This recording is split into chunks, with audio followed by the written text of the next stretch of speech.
9वां महीना। सुमित्रा जी की बहू रितु प्रेग्नेंट थी और अब उसकी प्रेगनेंसी का 9वां महीना चल रहा था। रितु का पति देवेश उसका काफी अच्छे से ख्याल रखता था, लेकिन प्रेगनेंसी अपने आप में ही एक अलग ही वक्त होता है जब एक औरत कई तरह के बदलावों से गुजरती है। शरीर के साथ साथ उसके अंदर बहुत सारी इमोशनल चेंजेस भी आते हैं और रितु इन सब चीजों से गुजर रही थी। इसीलिए कई बार वो बहुत परेशान हो जाती थी। उसे बार बार बहुत मुश्किलों का सामना करना पड़ रहा था। एक दिन अचानक शाम के वक्त रितु जोर जोर से रोने लगी। अरे रितु बेटा, क्या हुआ? तुम रो क्यों रही हो? कुछ नहीं मम्मी जी, बस बहुत परेशान हो रही हूँ मैं। हाँ बेटा, वो तो मुझे भी दिख रहा है, तभी तो रो रही हो तुम। लेकिन परेशानी के पीछे की वजह तो बताओ, आखिर बात क्या है? किसी ने कुछ कहा क्या तुमसे? नहीं मम्मी जी, किसी ने कुछ भी नहीं कहा, बस ऐसे ही मेरा मन कर रहा है रोने का। अरे बेटा, ये क्या बात हुई? रोने का मन कर रहा है? अरे तुम माँ बनने वाली हो, अगर इस तरह रहोगी ना तो बच्चा भी रोने वाले नेचर का पैदा होगा। तो फिर मैं क्या करूं मम्मी जी? मुझे बता अपने दिल की बात, मेरे साथ शेयर कर कि क्या परेशानी है। वो क्या है ना मम्मी जी, मैं अपने पेट की तरफ देखती हूँ ना तो अजीब सी घबराहट होती है। अरे लेकिन क्यों बेटा? तुम्हारे पेट में तो तुम्हारा आने वाला बच्चा है, इसे देखकर तुम्हें खुश होना चाहिए। मम्मी जी वो क्या है ना, मेरा पेट इतना बड़ा हो गया है, शरीर की हालत ऐसी हो गई है तो सोच सोच कर डर लगता है कि मैं कभी फिर से पहले जैसे स्लिम और ब्यूटीफुल हो पाऊंगी क्या। अरे बेटा, ये तो कुछ दिनों की बात है, सब कुछ बिल्कुल पहले जैसा हो जाएगा। कुछ दिनों के बाद तुम्हें चिंता करने की कोई जरूरत नहीं होगी।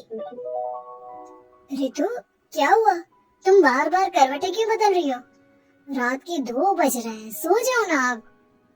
देवेश, नींद नहीं आ रही है, मैं ठीक से सो नहीं पा रही हूँ। अरे ये क्या, तुम तो उठकर बैठ गई। इस तरह बैठे बैठे पूरी रात बिताओगी क्या? क्या करूँ देवेश, पेट की वजह से जैसे ही लेटती हूँ अजीब सा लगने लगता है, ठीक से सो भी नहीं पाती। तुम एक काम करो, अपने पेट के बगल में एक तकिया लगा लो, तुम्हें ठीक से नींद आ जाएगी। वो भी करके देख लिया, अब तो लगता है जब तक बच्चे इस दुनिया में नहीं आएगा मैं ठीक से सो भी नहीं पाऊंगी। रितु, बच्चा आने के बाद कौन सा चैन की नींद सो पाओगी?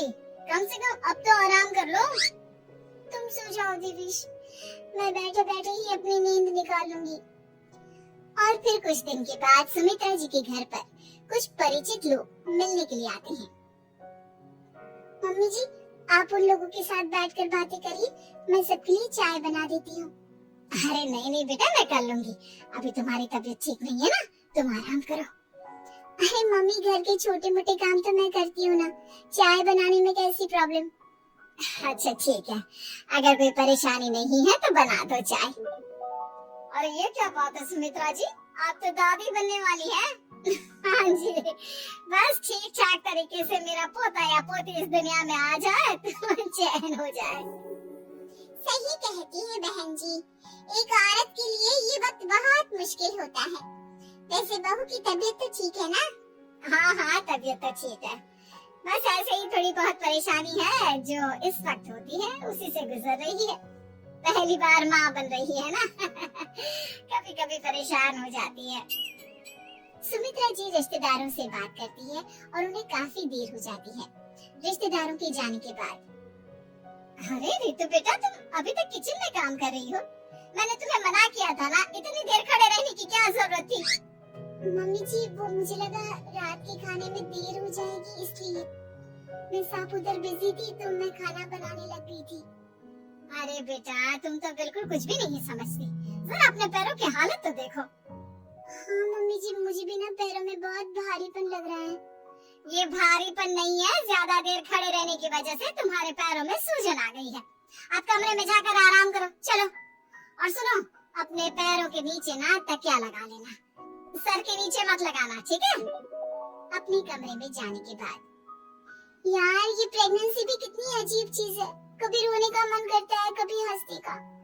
घर में सब मुझे बहुत प्यार करते हैं, लेकिन प्रेगनेंसी की जो प्रॉब्लम्स मैं फेस कर रही हूँ वो मैं किसी को नहीं समझा सकती।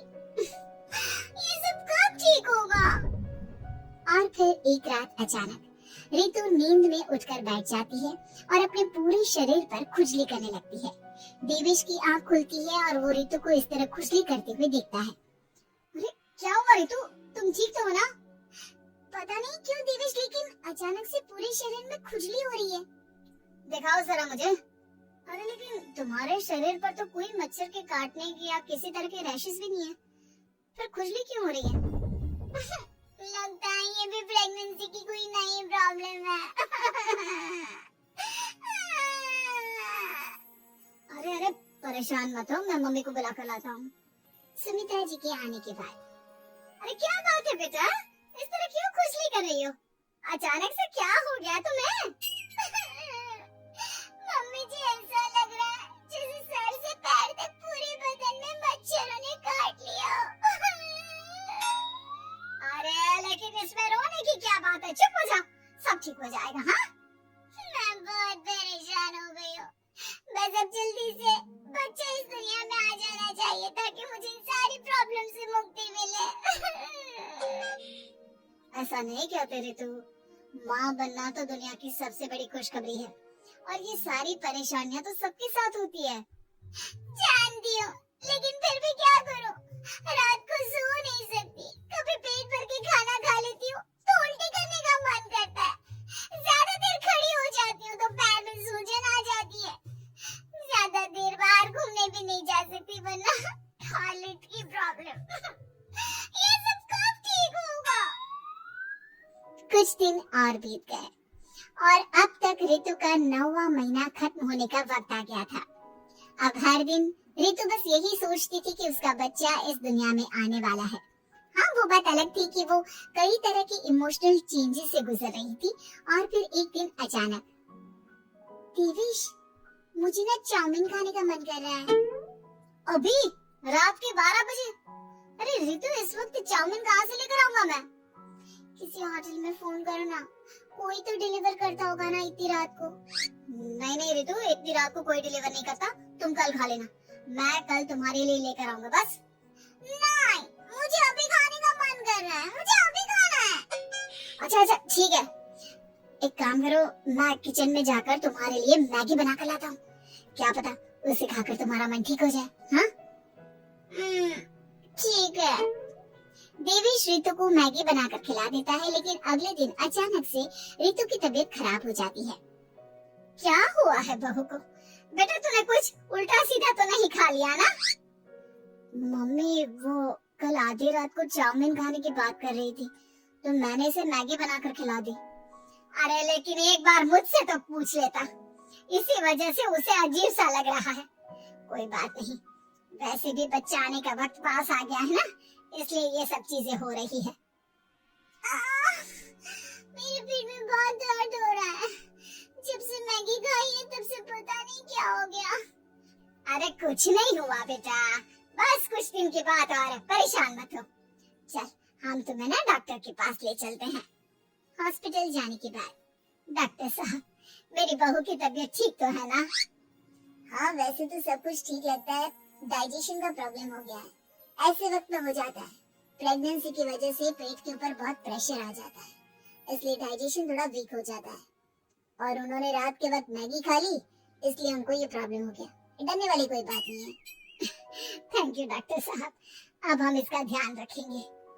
लेकिन अब रितु की डिलीवरी का वक्त पास आ गया है, आपको उनका पहले से भी ज्यादा ध्यान रखना होगा। मैंने चेकअप कर लिया है, 1 सप्ताह के अंदर रितु की डिलीवरी होने के पूरे चांस है। एक दिन अचानक किचन में काम करते करते रितु के पेट में बहुत तेज दर्द होने लगता है। देवेश, मम्मी जी जल्दी आइए।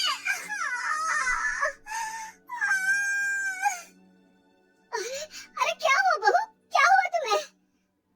बहुत दर्द हो रहा है मम्मी, मेरे पेट में बहुत तेज दर्द हो रहा है, मुझसे खड़ा भी नहीं रहा जा रहा। इधर आ जाओ रितु, मैं तुम्हें बेड पर लिटा देता हूँ, सब ठीक हो जाएगा। बेटा, मुझे लगता है इसकी डिलीवरी का वक्त पास आ गया है। अब हमें रितु को हॉस्पिटल ले जाना होगा। वैसे भी डॉक्टर ने कहा था कि 1 सप्ताह के अंदर डिलीवरी कभी भी हो सकती है। मुझे बहुत दर्द हो रहा है। ऐसा लग रहा है जैसे मैं मर जाऊंगी। प्लीज मुझे बचा लो देवेश। अरे रितु, घबराओ मत, ऐसा कुछ नहीं होगा। हॉस्पिटल पहुंचने के बाद आप जल्दी से रितु को एडमिट करवा दीजिए और आप लोग बाहर वेट करिए। नहीं, मुझे बहुत दर्द हो रहा है। रितु, समझने की कोशिश करो, सब कुछ ठीक हो जाएगा। रितु को लेबर पेन शुरू हो गया था और वो काफी तकलीफ से गुजर रही थी। एक बच्चे को जन्म देते समय औरत जिस तकलीफ से गुजरती है उसे सिर्फ वही समझ सकती है। रितु की तकलीफ को देखकर देवेश भी काफी इमोशनल हो गया था। रितु को इस तरह चीखते देखकर उसे बहुत दुख हो रहा था, लेकिन आधे घंटे के बाद जब डॉक्टर अपने हाथ में रितु और देवेश की छोटी सी बच्ची को लेकर आया तो रितु के चेहरे पर स्माइल आ गई। रितु, ये देखो, तुम्हारी और मेरी नन्ही सी बेटी। ये तो एकदम परी की तरह दिखती है। दिखेगी क्यों नहीं, एकदम तुम पर गई है ना, इसलिए। लेकिन मम्मी, उसकी नाक तो मेरे जैसी है। अच्छा ठीक है, नाक तुम रख लो, बाकी सब मेरे जैसा। देखा रितु, तुमने कितनी तकलीफ सही, लेकिन उस तकलीफ के बदले तुम्हें भगवान ने ये छोटी सी परी दे दी। और ऐसा सब औरतों के साथ होता है। तुमने बहुत हिम्मत रखी है बेटा, और इसका नतीजा आज हमारे सामने है।